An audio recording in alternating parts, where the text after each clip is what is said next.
فأعوذ بالله من الشيطان الرجيم بسم الله الرحمن الرحيم يا أيها الذين آمنوا إذا نودي للصلاة من يوم الجمعة فاسعوا إلى ذكر الله وذروا البيع ذلكم خير لكم إن كنتم تعلمون صدق الله مولانا العظيم۔ بزرگان محترم، اللہ رب العالمین نے قرآن کریم کی 114 صورتوں میں مستقل ایک سورۃ الجمعہ کے نام سے نازل فرمائی۔ دراصل اس کا مقصود جمعہ کی فضیلت اور جمعہ کی اہمیت کو بیان کرنا ہے کہ جمعہ انتہائی اہم دن ہے اور اس کی بہت زیادہ اہمیت اللہ رب العالمین کے پاس یہ پہلے سے ہے۔ دراصل جب دنوں کے انتخاب کی بات آئی تو عیسائیوں میں یہودیوں میں آپس میں اختلاف ہوا کہ دن اپنے لیے ہفتے میں ایک عبادتوں کے لیے خاص طور پر منتخب کیا جائے، تو عیسائیوں نے ایک دن لے لیا اور یہودیوں نے ایک دن اختیار کر لیا۔ عیسائیوں کے پاس اتوار کا دن، یہودیوں کے پاس ہفتے کا دن آ گیا۔ بات یہ تھی کہ دنوں کو اختیار کرنے کے لیے اللہ تبارک و تعالیٰ نے اپنے بندوں کو اختیار دے دیا تھا کہ تم اپنی عبادت کے لیے اللہ کو راضی کرنے کے لیے ایک دن منتخب کر لو۔ عیسائیوں نے جب اتوار کا دن منتخب کرنا چاہا تو پیغمبر موسیٰ علیہ السلام نے انہیں اشارہ بھی کیا تھا، لیکن انہوں نے اس بات پر توجہ نہیں دی اور اتوار ہی کا دن منتخب کر لیا۔ یہی بات عیسائیوں کی ہوئی کہ انہوں نے جب ہفتے کا اتوار کا دن منتخب کر لیا تو ان کے لیے بھی یہی بات کی گئی کہ حضرت عیسیٰ علیہ السلام نے ان کے لیے بھی اشارہ کیا، لیکن انہوں نے اس پر توجہ نہیں دی اور انہوں نے اپنے لیے ایک دن منتخب کر لیا۔ جب پیغمبر محمد صلی اللہ تعالی علیہ وسلم کی امت کی باری آئی تو آپ صلی اللہ علیہ وسلم کی امت کے لیے اللہ تبارک و تعالیٰ نے یہ جمعہ کا دن رکھا تھا، اور یہ دن پھر اس امت کو بھی اللہ تعالیٰ نے توفیق عطا فرمائی کہ وہ جمعہ کے دن کو اختیار کریں۔ اس وجہ سے جمعہ کا دن یہ پسندیدہ ہوا۔ بات دراصل یہ تھی کہ جمعہ کا دن جو ہے پہلے سے اہمیت کا حامل رہا ہے۔ یہ حضرت آدم علیہ السلام کی پیدائش کے موقع پر ہی اس کی فضیلت وجود میں آئی تھی، تو حدیث پاک میں اس کو بیان فرمایا گیا کہ اصل میں 4 خصوصیات جمعہ کے دن کی ایسی ہے جو کسی اور دن میں نہیں ہے۔ سب سے پہلی خصوصیت اس میں یہ ہے کہ اللہ تبارک و تعالیٰ نے جب یہ چاہا کہ انسانوں کے جد امجد ابو البشر حضرت سیدنا آدم علیہ نبینا علیہ السلام کو پیدا فرمائے، تو جس دن آدم علیہ السلام کو پیدا کیا گیا اور آپ میں روح ڈالی گئی اور آپ کے بدن کو تیار کیا گیا، وہ اس دن جمعہ کا دن تھا، اور جمعہ کے دن آدم علیہ السلام کی پوری طرح سے تخلیق ہوئی۔ آدم علیہ السلام کے لیے بدن بنانے میں جتنی مٹی کی ضرورت تھی وہ مٹی استعمال ہوئی، اور اس کے بعد جو مٹی بچی تھی اس سے حضرت حوا کو تیار کیا گیا، اور ان دونوں کو جس دن تیار کیا گیا اور یہ سب وجود میں آئے وہ دراصل جمعہ کا دن تھا۔ تو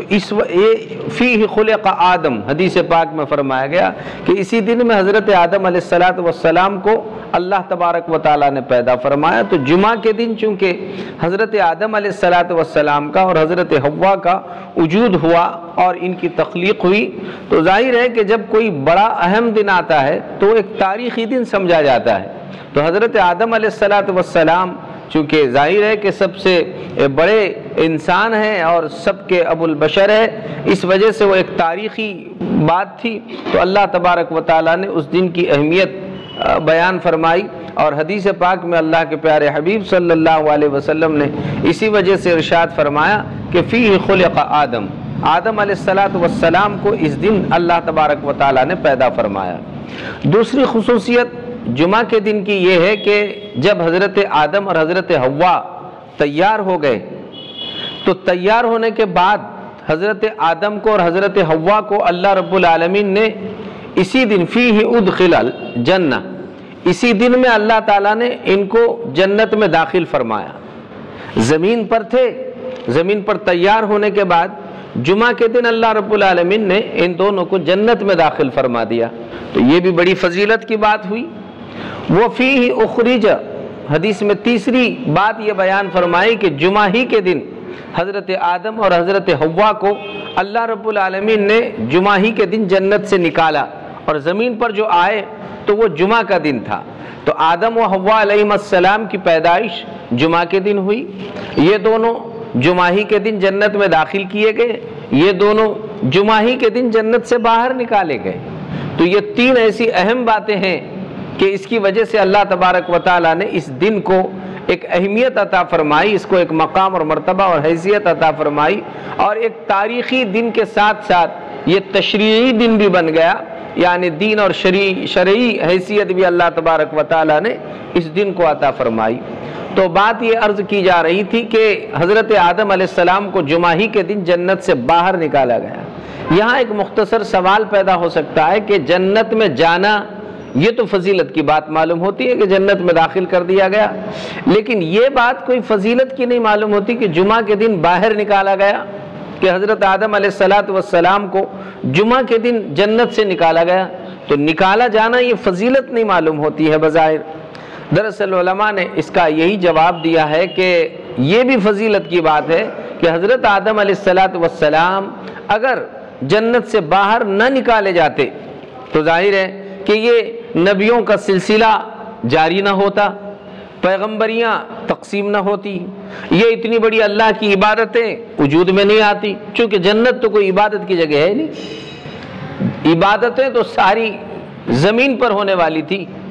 اور پیغمبر بھی انسانوں کو سمجھانے کے لیے، رہنمائی رہبری کے لیے یہ زمین پر ہی آنے والے تھے۔ تو چونکہ جمعہ کے دن اللہ تبارک و تعالیٰ نے پیغمبروں کو میں حضرت آدم علیہ السلام کا سلسلہ جنت سے اتار کر جو جاری فرمایا، ان کے بعد ہی توالد و تناسل کا سلسلہ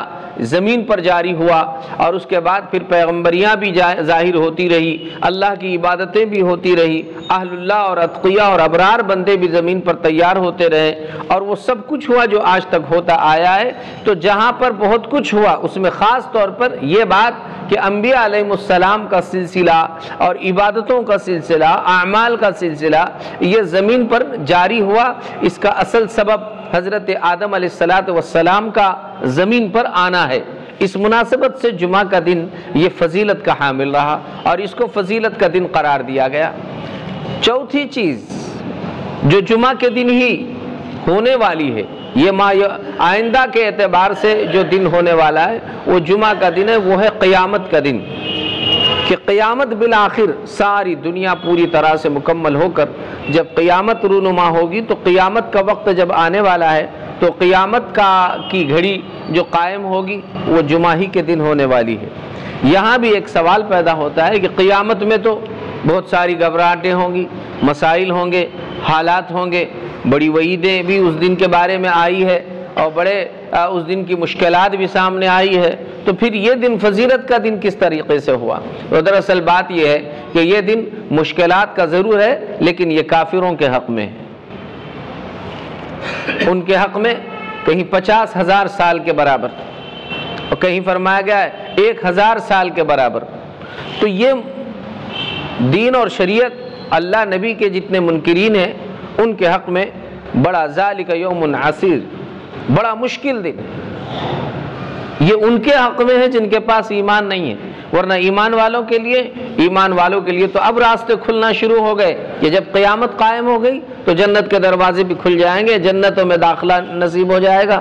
اور پھر اسی کے بعد اللہ تبارک و تعالیٰ کا براہ راست دیدار بھی نصیب ہو جائے گا۔ تو یہ سب چیزیں جو ہونے والی ہے یہ قیامت کے بعد ہونے والی ہے، اور ظاہر ہے کہ قیامت کے بعد جب یہ ساری چیزیں وجود میں آنے والی ہے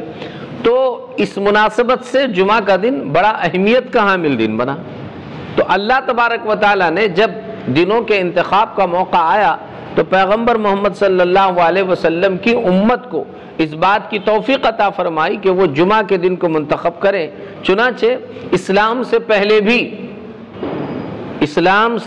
بھی اور ہجرت سے پہلے بھی جمعہ کے دن کو باضابطہ مسلمانوں میں بڑی اہمیت رہی ہے، اور مدینہ منورہ میں سب سے پہلے اجتماع ہوا وہ جمعہ ہی کا دن تھا۔ بس صحابہ میں یہ بات آپس میں بات آئی کہ ہم میں کوئی ایسا دن ایک متعین ہونا چاہیے جس میں اپن سب جمع ہو جائیں تو پتہ چلے کہ کتنے مسلمان لوگ بن چکے ہیں اور ایمان میں کتنے لوگ داخل ہو گئے ہیں۔ اس کے لیے کوئی ایک دن متعین کیا جائے تاکہ اس میں سب جمع ہو اور اس کے لیے باضابطہ ایک دعوت رکھی جائے۔ تو اسی طرح کا عمل مدینہ طیبہ میں پہلے بار ہوا، تو اس میں جس دن یہ سب کے سب جمع ہوئے تھے دراصل وہ بھی جمعہ ہی کا دن اتفاق سے تھا، اور اسی دن سب جمع ہوئے، اور اللہ تبارک و تعالیٰ نے پہلے سے ہی مسلمانوں کے دل میں بھی پھر اس کی عظمت ڈالی۔ بالآخر یہ دن مسلمانوں کے حق میں متعین ہو گیا، اور اللہ تبارک و تعالیٰ نے پھر ہفتے میں ایک دن جیسے اور امتوں کے لیے عطا فرمایا، اس امت کے لیے بھی اللہ رب العالمین نے یہ جمعہ کا مقدس اور بہترین دن عطا فرمایا۔ اسی لیے اللہ کے پیغمبر صلی اللہ تعالی علیہ وسلم نے جمعہ کے دن میں بہت ساری فضیلتیں ارشاد فرمائی، اور اس کو تعبیر فرمایا کہ خیر یوم مما طلعت علیہ الشمس یوم الجمعہ، تمہارے دنوں میں سب سے بہترین دن جس میں سورج طلوع ہوتا ہے وہ جمعہ کا دن ہے۔ اس کو بہت ساری فضیلتیں ملی۔ اب اس میں ہفتے میں چونکہ ایک دن رکھا گیا، اللہ تبارک و تعالیٰ نے سورۃ الجمعہ میں یہ بات ارشاد فرمائی، یا ایھا الذین آمنوا اذا نودی للصلاۃ من یوم الجمعہ فاسعوا الی ذکر اللہ وذروا البیع۔ اے مسلمانوں، جب جمعہ کے لیے ندا لگائی جائے، اذان دی جائے، اذان پکاری جائے، فاسعوا الی ذکر اللہ، تو ذکر اللہ کی طرف دوڑ پڑو۔ پہلے جو اذان ہوتی تھی جمعہ کی، یہ دو اذانیں نہیں تھی۔ حضور اکرم صلی اللہ علیہ وسلم کے زمانے میں صرف ایک ہی اذان ہوا کرتی تھی، ایک اذان ہوتی تھی جمعہ کے دن، اور ظاہر ہے کہ سب کے سب صحابہ رضوان اللہ تعالی علیہم اجمعین جمعہ کے لیے مسجد میں آنے کا بہت زیادہ اہتمام کرتے تھے، اور آتے تھے تو اول وقت میں آتے تھے۔ ہمارے جیسا لاؤبالی پن کبھی نہیں دیکھا گیا، کبھی نہیں۔ جب ایک دن ہوا منتخب، ابھی آپ نے سنا کہ عبادت کے لیے منتخب ہوا ہے، تو ہم نے اس میں بھی تجارتیں، کاروبار، دوستیاں، ملازمتیں یہ شامل کر دی، حالانکہ یہ اہم دن ہماری عبادت کے لیے مختص ہونا چاہیے، اور سب کچھ اس میں بند پہلے سے رہنا چاہیے، اور کاروبار، تجارتیں، ملازمتیں، ساری چیزیں بند رہنا چاہیے، اور اس وقت کا اہم حق یہی ہے کہ جمعہ کی مکمل طور پر ہمارے اندر تیاری رہنا چاہیے۔ اس کی چونکہ باضابطہ فضیلت ہے، اہمیت ہے، نہ آنے پر وعیدیں اس میں ارشاد فرمائی گئی ہے، اور اسی لیے جمعہ کو ہر جگہ نہیں مقرر کیا گیا۔ اللہ کے پیارے پیغمبر حضور اکرم صلی اللہ علیہ وسلم کے زمانے میں مدینہ طیبہ میں مسجد نبوی کے علاوہ اور 9 مسجدیں تھیں، لیکن ان 9 مسجدوں میں کہیں جمعہ کی نماز نہیں ہوتی تھی، صرف مسجد نبوی علی صاحبہ الصلاۃ والتسلیم میں جمعہ کی نماز ہوتی تھی۔ اور عوالی مدینہ، قباء بھی عوالی میں پڑتا ہے، تو وہ بھی کچھ فاصلے پر ضرور تھا، لیکن وہاں بھی بات ایسی تھی کہ وہاں سے بھی لوگ باری باری اللہ کے رسول صلی اللہ علیہ وسلم کے مسجد میں تشریف لایا کرتے تھے، جو ہر وقت نہیں آ پاتے تھے، ان کی کیفیت یہ ہوتی ہے ایک ہفتہ آڑ آیا کرتے تھے، کچھ لوگ یہ ہفتے آئے، کچھ لوگ آئندہ ہفتے میں آئے، اور اس طرح آ کر وہ جمعہ کی نماز ادا کیا کرتے تھے۔ لیکن نمازیں جو ہوتی تھی مدینہ طیبہ میں خاص طور پر، باقی کوئی باہر کے دوسرے علاقے ہوتے تھے وہ الگ شکل ہوتی تھی، لیکن اکثر مسجد نبوی علیہ صاحب الصلاۃ والتسلیم میں نماز جمعہ ادا کی جاتی تھی، اور اللہ کے پیارے حبیب کے اس عمل نے یہ بات ثابت فرما دی کہ اصل جمعہ کا حق اجتماعیت ہے، جمع ہونا، اور یہ اجتماعیت اسی وقت ثابت ہوگی جب صرف شہر کی چنندہ اور بڑی بڑی مساجد میں جمعہ کی نماز ہو۔ ہر جگہ اگر جمعہ کی نماز ہوتی رہے تو پھر اندازہ نہیں آتا ہے کہ یہ ہم روزانہ کی طرح ظہر کی نماز پڑھ رہے ہیں یا جمعہ کی نماز پڑھ رہے ہیں۔ اور جمعہ کی نماز میں ایسے لوگ بھی حاضر ہوتے ہیں جو اولیاء اللہ، اتقیاء، ابرار، اللہ کے منتخب بندے ہوتے ہیں، ان میں کسی کی برکت سے اللہ رب العالمین سب کی عبادتوں کو قبول فرما لیتا ہے۔ یہ اسی وقت بات ہوگی جب سب شہر کے لوگ ایک جگہ جمع ہو رہے ہو، ورنہ روزانہ محلے کے لوگ تو آیا ہی کرتے ہیں، لیکن یہ منتخب اللہ کے بندے ہر جگہ سے بڑی مساجد میں آ رہے ہیں، اور ان کی برکتوں سے اللہ رب العالمین ہماری عبادت کو اور ہماری حاضری کو بھی اللہ تعالیٰ قبول فرما رہا ہے۔ تو یہ اسی وقت ہوگا جب سارے شہر کے لوگ کسی ایک جگہ جمع ہو رہے ہوں۔ تو پہلے معاملہ یہی ہوتا تھا، اسی لیے حدیث پاک میں آتا ہے کہ من بکر وابتکر، حدیث میں آیا جو صبح اول وقت جلدی جلدی آئے، یہ بکرا جسے کہا جاتا ہے نا صبح کا پہلی گھڑی، جلدی سے صبح میں، وجہ اس کی یہ ہوتی تھی کہ صحابہ رضوان اللہ تعالی علیہم اجمعین صبح سویرے جلدی جلدی مسجد میں آتے تھے۔ ایک ہی جگہ جمعہ ہو رہی ہے، جو جلدی آئے ان کو مسجد میں جگہ ملتی تھی، ورنہ دیر سے آئے تو ان کو جلدی سے جگہ نصیب نہیں ہوتی تھی، اس لیے وہ ابتکار یعنی صبح میں اول وہلہ میں مسجد میں آنے کا اہتمام کر لیا کرتے تھے، جلدی سے مسجدوں میں آیا کرتے تھے، اور مسجد میں آ کر پہلی صفوں کو حاصل کرنے کی اور فضیلت حاصل کرنے کی فکر کیا کرتے تھے۔ جب سے ہم نے یہ شروع کر دیا کہ ہمارے گھر کے قریب محلے کی مسجد، ہمارے پڑوس کی مسجد، تب سے یہ ساری اہمیتیں فضیلتیں ختم ہو گئی۔ اب ہم نے یہ کہا کہ دھندا بھی چلے گا، کاروبار بھی چلیں گے، کتنا ہی تاخیر سے جائے، خطبے کے بعد بھی جائیں تو پہلی اور دوسری صف میں ہمیں جگہ مل جاتی ہے، تو اب ہمیں جلدی مسجد میں جانے کی کیا ضرورت ہے؟ اور وہاں فکریں اس بات کی سوار تھی کہ مجھے مسجد میں جگہ ملے، ابتدا میں جگہ ملے، تو وہ فضیلت حاصل کرنے کے لیے وہ اس دن ساری چیزوں کو بند کر دیا کرتے تھے۔ اور جب سے یہ بات اور یہ کیفیت ختم ہو گئی تو یہ ساری کے ساری باتیں ہمارے سامنے پیش آ رہی ہے۔ اب جگہ جگہ مسجدوں میں جمعہ کی نماز، ہر چھوٹی بڑی مسجد میں جمعہ کی نماز، نہ تو ان کو مصلحت سمجھ میں آتی ہے، نہ حکمتیں سمجھ میں آتے ہیں، نہ منشأ شریعت سمجھ میں آتا ہے، نہ مزاج شریعت سمجھ میں آتا ہے۔ بس جہاں پر چند ذمہ داروں کے ذہن میں بات آ گئی کہ اپنے مسجد میں جمعہ شروع کرنا چاہیے، انہوں نے شروع کر دیا، قطع نظر اس سے کہ ہمارے یہاں جمعہ شروع کرنے کے بعد جہاں پر برسوں سے جمعہ کی نماز ہوتی چلی آ رہی ہے وہ مسجد کا کیا حال ہوگا، وہاں نمازیوں کی تعداد کیسی ہوگی، امت کا کتنا بڑا مال ہم نے اپنے یہاں پر جمع کر کر کے رکھا، اور مسجدیں 2 اور 3 منزلوں کی بنا کے رکھی ہے، اور حال یہ ہے کہ ابھی مسجد کا نچلا حصہ بھی بھرا ہوا نہیں ہے، پہلا منزلہ بھی بھرا ہوا نہیں ہے، باقی سب ایسے ہی خالی پڑے ہوئے ہیں۔ اور پھر ہر محلے کی 2 اور 4 مسجدوں میں جمعہ کی نماز ہو رہی ہے، تو یہ منشأ شریعت اور مزاج شریعت کے خلاف بات ہے کہ اس طریقے سے معاملات ہوتے رہے۔ اصل بات یہ ہے کہ جمعہ کی نماز جو ہے شہر میں ہونا چاہیے، اور اصل حق صرف شہر کا ہے، قصبات اور بڑے دیہات یہ سب بعد میں، اصل ہے شہر، اور شہر میں بھی شہر کی جامعات یعنی بڑی بڑی مساجد، جامع مسجدیں، ایسی جامع مسجد کو بھی اسی وجہ سے جامع مسجد کہا گیا،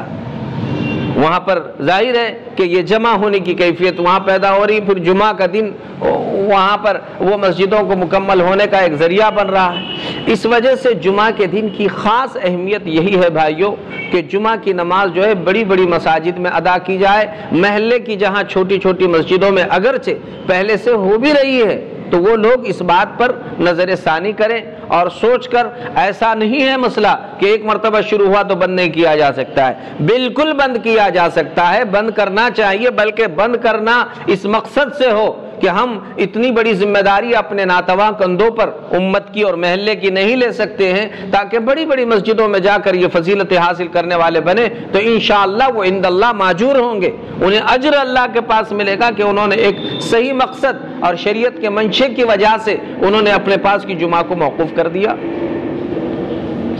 تو بات یہ عرض کی جا رہی تھی کہ جمعہ کی نماز بڑی بڑی مساجد میں ہونی چاہیے اور اس کی بہت ساری تفصیلات آپ نے سن لی۔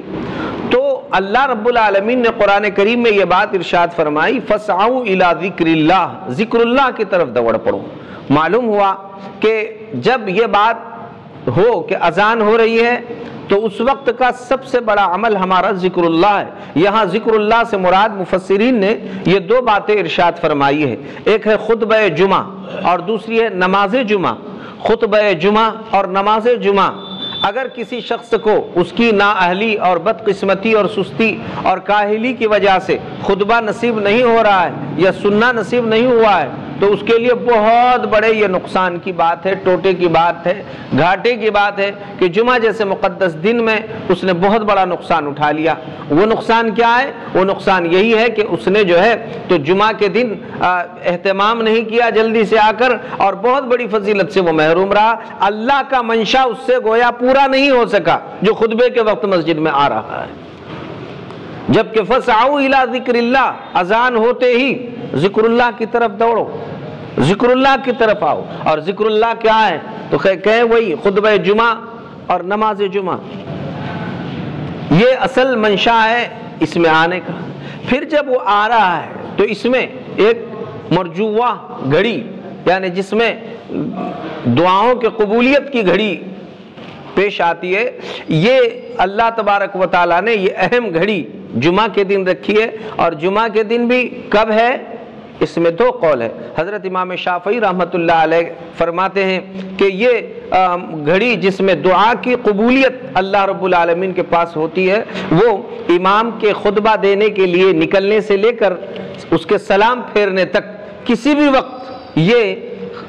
ساعت خفیفہ یعنی یہ مقبول گھڑی ہو سکتی ہے اور اس وقت میں دعائیں قبول ہوتی ہیں۔ جبکہ حضرت امام ابو حنیفہ رحمۃ اللہ علیہ اور حضرت امام احمد ابن حنبل رحمۃ اللہ علیہ یہ دونوں اکابر یہ فرماتے ہیں کہ یہ مرجوہ جو گھڑی ہے جس میں دعا کے قبول ہونے کی امید کی جا سکتی ہے یہ عصر سے لے کر مغرب تک، اور حدیث پاک سے دونوں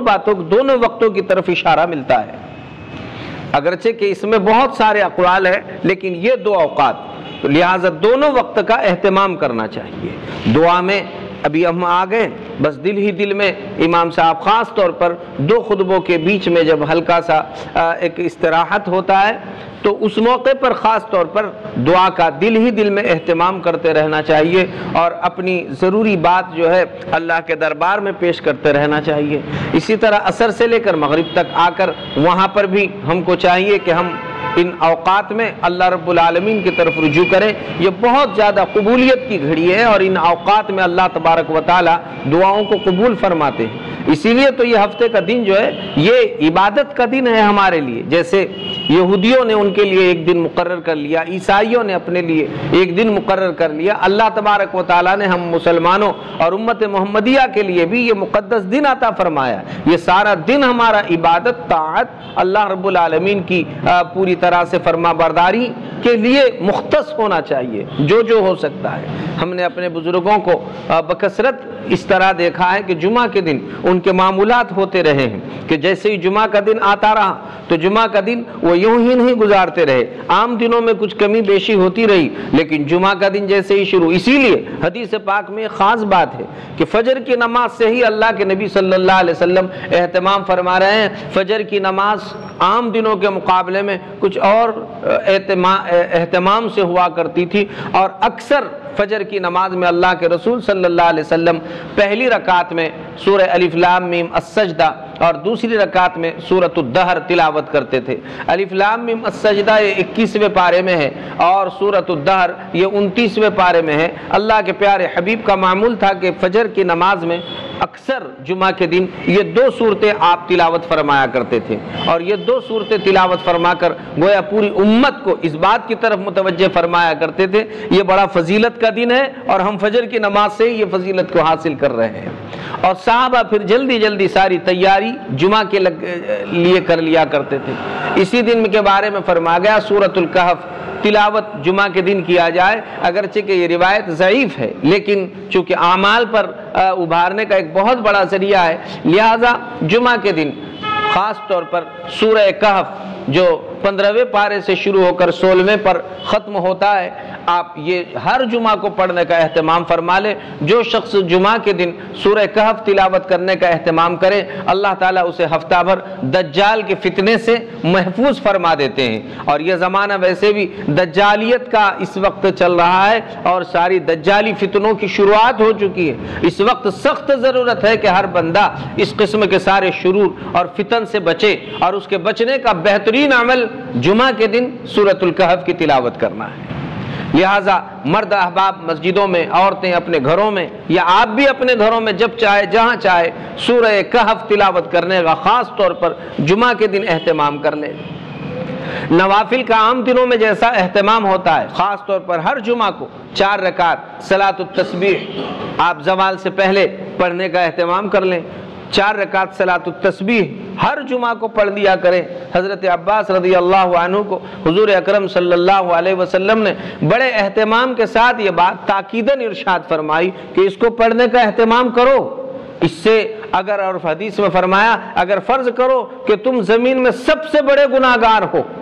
تب بھی اللہ تمہارے سارے گناہوں کو معاف فرما دے گا، یہ 4 رکعت صلاۃ التسبیح کی برکت سے۔ لہٰذا ہر جمعہ کو آپ جو ہے سورہ کہف تلاوت کر لیں، 4 رکعت آپ صلاۃ التسبیح پڑھنے کا اہتمام کر لیا کریں۔ اس دن میں جو ہے اسی لیے خاص طور پر آپ کے لیے، اور جمعہ کے دن جیسے خطبے سے اذان سے پہلے مسجدوں میں آ کر پہلی صفوں میں بیٹھنے کا اہتمام کر لیں۔ قطع نظر اس سے پورا شہر کیا کر رہا ہے، لوگ کتنے آ رہے ہیں، کتنا اہتمام ہو رہا ہے، وہ ان کا اپنا فعل ہے، ان کا اپنا عمل ہے۔ ہمیں چاہیے کہ ہماری مکمل طور پر تیاری ہو، اہتمام ہو، اور پہلی صفوں میں آ کر بیٹھنے کا ہمارا اہتمام ہو۔ اسی لیے حدیث پاک میں فرمایا گیا ہے کہ جو شخص جمعہ کے دن غسل کر لے، اس غسل میں مسواک کر لے، اپنے کپڑوں میں اچھے کپڑے پہن لے، اور پھر اسی طرح سے اپنے خوشبو میں سے خوشبو لگا لے، تو گھر سے پوری طرح سے تیار ہو کر وہ مسجد میں آئے، اور پھر آتے وقت جو ہے وہ مسجد میں اللہ کے گھر میں جب آئے تو اللہ تعالیٰ اسے ہر قدم پر 1 سال دن میں روزے رکھنے کے اور 1 سال رات میں نوافل پڑھنے کے برابر اجر و ثواب عطا فرماتے ہیں۔ حدیث پاک میں ہے، لہٰذا جلدی آئے اور پھر آ کر جو ہے امام سے قریب بیٹھے اور خطبے کو غور سے سنتا رہے۔ یہ خطبہ بڑا اہمیت کا حامل ہے۔ فَاسْعَوْا إِلَىٰ ذِكْرِ اللَّهِ، یہی ذکر اللہ کے لیے آپ اتنے جلدی سے آئے، اور اسی لیے اللہ تعالیٰ نے جمعہ کے نماز میں تخفیف فرمائی ہے کہ بجائے 4 رکعت کے 2 رکعت پڑھی جائے، اور وہ 2 رکعت کی جگہ میں جمعہ کا خطبہ رکھا گیا ہے۔ ہماری نااہلی اور بدقسمتی ہے کہ ہم نے گویا وہ 2 رکعت کا جو قائم مقام ہے خطبہ جمعہ، اس کو بھی نظر انداز کرنا ہم نے شروع کر دیا، اور یہ ہم سمجھتے ہیں کہ بھئی جمعہ کی نماز تو نماز میں شامل ہونے کے بعد بھی حاصل ہوتی ہے، یقیناً حاصل ہوتی ہے، لیکن کتنی بڑی فضیلتوں سے اور نورانیتوں سے ہم محروم ہوتے ہیں، کبھی ہم نے اس کا اندازہ نہیں لگایا کہ کتنی بڑی فضیلتوں سے ہمارے لیے محرومی ہو رہی ہے۔ اس لیے بھائیو، جمعہ کا دن بہت اہمیت کا حامل دن ہے، اس کا خاص طور پر اہتمام ہر فرد نے ہر جگہ اپنے اپنے طور پر کرنا چاہیے، اور اس کی مکمل طور پر تیاریوں کا اہتمام ہونا چاہیے۔ تو جیسے عرض کر رہا تھا کہ جمعہ کے دن سورہ کہف کی تلاوت کی جائے، 4 رکعت آپ صلاۃ التسبیح پڑھنے کا اہتمام کر لیں۔ عصر کی نماز کے بعد مقبول گھڑی ہے، مقبول وقت ہے، اس وقت دعائیں بہت زیادہ قبول ہوتی ہے، تو عصر سے مغرب تک کا سارا وقت اس مقصد کے لیے ہمارا خاص ہونا چاہیے۔ اور عصر کی نماز پڑھنے کے بعد، اگرچہ کہ یہ روایت بھی ضعیف ہے، لیکن فضائل کے باب میں عمل کرنے کے لیے بہرحال یہ بہت اچھا موقع ہے کہ عصر کی نماز کے بعد اپنی جگہ سے اٹھنے سے پہلے 80 مرتبہ یہ درود شریف پڑھ لیا کرے، اللہم صلی علی محمد النبی الامی وعلی آلہ وسلم تسلیما۔ آپ 80 مرتبہ یہ درود پاک پڑھنے کا اہتمام عصر کی نماز کے بعد کر لیا کریں، اور پھر اس کے بعد ویسے بھی جمعہ کے دن کثرت سے درود پاک کا اہتمام ہونا چاہیے۔ تو ہمارے معمولات میں یہ ساری باتیں جمعہ کے دن داخل ہوں گی، تو یہ اسی وقت سمجھ میں آئے گا جب ہم جمعہ کے دن کو یہ سمجھیں گے کہ یہ جمعہ کا دن ہمارے لیے عبادت کے لیے خاص مختص ہو چکا ہے، ہم یہ عبادتیں کریں گے اس دن میں خصوصی طور پر۔ تو جو بندے ان باتوں کی فکر کریں گے تو اللہ ان کو توفیق بھی عطا فرمائے گا، ورنہ ہم یہی سمجھیں گے کہ جب بھی مسجد میں جائے نماز مل جاتی ہے تو پھر اسے نماز تو ملے گی لیکن ہزاروں فضیلتوں سے اللہ اس کے دامن کو محروم فرما دے گا، اسے وہ بات پیدا نہیں ہوگی جو اس وقت ہونے والی۔ اسی لیے حدیث پاک میں جلدی بلایا گیا ہے مسجد میں جمعہ کے دن، اور جلدی آنے کی فضیلت بھی ارشاد فرمائی گئی۔ چنانچہ صحیح حدیث میں یہ بات وارد ہوئی ہے کہ جو شخص اول وہلہ میں جمعہ کے دن مسجد میں آئے، جلدی مسجد میں آئے، تو اللہ کے فرشتے مسجد کے گیٹ میں کھڑے رہتے ہیں، اور پہلے آنے والے کو اللہ تعالیٰ ایک اونٹ کا اجر و ثواب، گویا اس نے اللہ کی راہ میں ایک اونٹ کی قربانی دی، تو ایک پورے اونٹ کی قربانی دینے پر جو اجر و ثواب ملتا ہے، مسجد میں جلدی آنے پر اول وہلے میں آنے والوں کو اللہ پاک پورے ایک اونٹ کی قربانی دینے کے برابر اجر و ثواب عطا فرماتے ہیں۔ اس کے بعد جو وہ گھڑی ختم ہوتا ہے تو دوسری گھڑی شروع ہو جاتی ہے، اس میں جو آئے اس کو ایک بیل اور گائے قربان کرنے کے برابر اجر و ثواب اللہ تعالیٰ عطا فرماتے ہیں، اور قربانی کرنے کا اجر و ثواب دے دیتے ہیں، فرشتے اس کے نامہ اعمال میں یہ اجر و ثواب لکھ دیتے ہیں۔ اس کے بعد جو آئے تو ان کے لیے پھر بکرا اور بکری کی جو قربانی ہوتی ہے اس کے برابر اجر و ثواب اللہ تعالیٰ دیتے ہیں۔ اس کے بعد مزید تاخیر سے جو آئے تو ان کے لیے روایات میں آتا ہے کہ ایک مرغی کی قربانی کے برابر، جیسے آپ اس کو ایک سمجھتے ہیں کہ خاص طور پر یہ بھی لوگوں کو پیش کرنے کا ایک ذریعہ ہوتا ہے کہ ہم نے مرغ کھایا اور کھلایا، آپ اہمیت سے بولتے ہیں، تو بس اتنا چھوٹا سا ثواب آپ کو اس وقت ملا کہ آپ نے تیسرے مرحلے میں آئے۔ چوتھے مرحلے میں آنے والے کے بارے میں فرمایا گیا کہ اس کو ایک انڈے کے برابر اجر و ثواب دیا جاتا ہے۔ انڈا گویا آپ نے قربان کیا، صدقہ کیا اللہ کے راہ میں، تو وہ کرنے پر جو ثواب ملتا ہے چوتھے مرحلے میں آنے والوں کو وہ اجر و ثواب دیا جاتا ہے۔ پھر جب خطبہ شروع ہو جاتا ہے تو خطبہ شروع ہونے کے بعد جتنے لوگ مسجد میں آتے ہیں ان کی جمعہ کی نماز تو ہو جاتی ہے، لیکن جمعہ کی فضیلت سے ظاہر ہے کہ اب وہ جو فضیلتیں انہیں ملنے والی تھی ان سب سے انہیں محروم کر دیا جاتا ہے۔ خطبہ شروع ہونے کے بعد جتنے لوگ آئیں گے وہ یہ سب فضیلتوں سے محروم کر دیے جائیں گے، اس لیے آئندہ طے کر لیں انشاءاللہ ہم اب ہر جمعہ کو اذان کے وقت ہی مسجد میں آ کر یہ سارے معمولات کرتے کراتے بیٹھا کریں گے انشاءاللہ۔ اللہ تعالیٰ اپنے فضل سے ہم سب کو بھرپور عمل پیرا ہونے کی توفیق عطا فرما دے۔ انشاءاللہ 5 منٹ میں سب کو سنت پڑھنے کا موقع دیا جا رہا ہے، جب بھی آئیں تو آپ آ کر بیٹھ جائیں اور 5 منٹ پہلے آپ سنت کا اہتمام اس وقت کر لیا کریں، اور انشاءاللہ اسی طرح سے آج عصر کی نماز سے یہاں پر جو ہے تو درس حدیث کی مجلس بھی ہوگی، اس کے بعد چہل درود و سلام پڑھا جائے گا، اور پھر اجتماعی دعا اپنے لیے اور پورے امت کے لیے کرنے کا اہتمام یہاں پر ہوگا۔ تو تمام احباب سے گزارش ہے، عصر کی نماز یہاں 4:45 بجے ہے، آپ اسی میں شامل ہونے کی فکر فرما لیا کریں۔ وآخر دعوانا ان الحمد للہ رب العالمین۔